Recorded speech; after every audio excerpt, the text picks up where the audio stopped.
ہو، یاد رکھ لو ایک کوٹھی ایسی ہے اس میں ہر ایک نے جانا، وہ بھی مقدر والے کو ملنی ہے جسے قبر کہتے ہیں، ایک جیسی ہے وہ، زیادہ سے زیادہ تبدیلی آئے گی اس میں ایک صندوق رکھ دیں گے. کیا رکھ دیں گے؟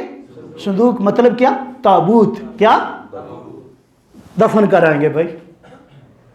پھر آپ کو پتا ہے لکڑی کو بھی کیا لگتا ہے؟ گھن لگ جاتا. لیکن اگر حضور کا غلام ہو گیا تو پھر لکڑی کیا، تیرا کفن بھی سلامت رہے گا، کفن بھی سلامت رہے گا، کیونکہ زمین میلی نہیں ہوتی، زمن میلا نہیں ہوتا، محمد کے غلاموں کا کفن میلا. یہ 3 دن گزرتے ہیں. کتنے؟ سب سے پہلے جب قبر میں رکھتے ہیں نا، پہلے دن جب قبر میں رکھتے ہیں، پہلی جب شام قبر کی ہوتی ہے تو آپ کو پتہ ہے، آپ نے سنا ہوا ہے، سوال جواب ہوتے ہیں. کیا ہوتے ہیں؟ پھر بندہ اسی طرح اپنی جگہ لیٹا ہوا ہوتا. یہ کیفیت ہے. یہ کیا ہے؟ نیچے سے زمین کھانا شروع کرتی ہے. کیا؟ اوپر سے سب سے پہلے کیا چیز جو ہے وہ ختم ہوتی، پتہ ہے آپ کو؟ ناک. کیا چیز؟ جو گلنا اور سڑنا شروع ہوتا نا، سب سے پہلے ناک ہوتا. نیچے سے بعد لوگ جب قبر بناتے ہیں، موضوع رہ گیا، اگلے جمعے انشاءاللہ بیان کریں گے سید صدیق اکبر کا. اب اسی پہ میں اینڈ کر رہا ہوں. تو وہ کیا ہے؟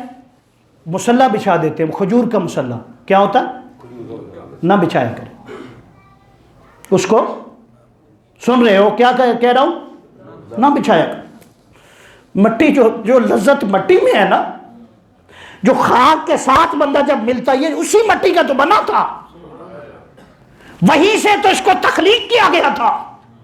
آپ ایک پردہ ڈال دیتے ہیں، کیا؟ مصلی ڈال کے. کیا؟ اس نے نیچے سے گلنا ہے. کیا؟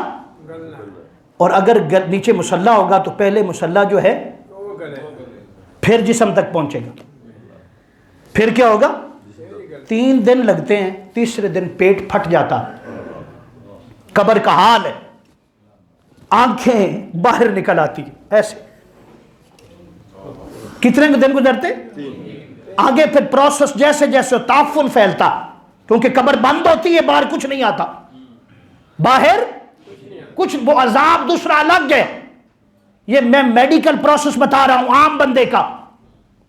لیکن دوست، میرے بھائی، میرے بیٹے، اگر حضور سے محبت کر لی نا، کہ محمد سے وفا تو نے، تو ہم تیرے ہیں.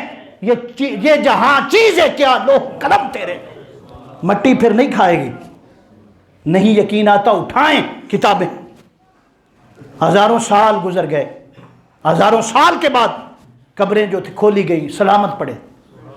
ایسے لگا جیسے آج دفن کیا، جیسے آج دفن کیا ہے. تو یہ بات سمجھا رہا ہوں آپ کو. اس بات پر میں پکا یعنی آپ کو بٹھا رہا ہوں، اس طرف لگا رہا ہوں کہ میرے بھائی، یہ دنیا فانی ہے، مٹنا ہے، قبر میں جانا ہے. اور قبر کی کامیابی اس بات پر ہے، اس بات پر اللہ نے رکھی ہے کہ بندے تو اگر اللہ کا ہو گیا ہے نا، تو پھر قیامت تک تو وہاں لیٹا ہوا. بخاری میں لکھا ہوا. کیا؟ اور ایسے نہیں لیٹا ہوا، نوم کا. نوم کیا مطلب ہے؟ الصلاۃ خیر من النوم. نوم کا، سو جا. کیوں بھائی؟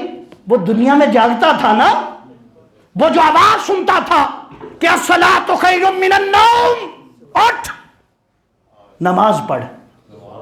کیا پڑھ؟ کہ نماز نیند سے بہتر ہے. یہ کہا کرتا تھا تو اٹھ جاتا تھا. فرمایا قبر میں آ گیا ہے، اب تمہیں کوئی نہیں جگائے گا، حضور کا دیدار عطا ہوگا. فرشتوں کی مجال نہیں کہ آنکھ بھر کر تیری طرف دیکھیں، تمہیں ڈرائیں. وہ تو خادم بنیں گے، بسترے بچھائیں گے، سلام پیش کریں گے. یا ایتھا النفس المطمئنہ، قرآن ہے، ارجعی الی ربک راضیۃ مرضیہ فادخلی فی عبادی وادخلی فی جنتی.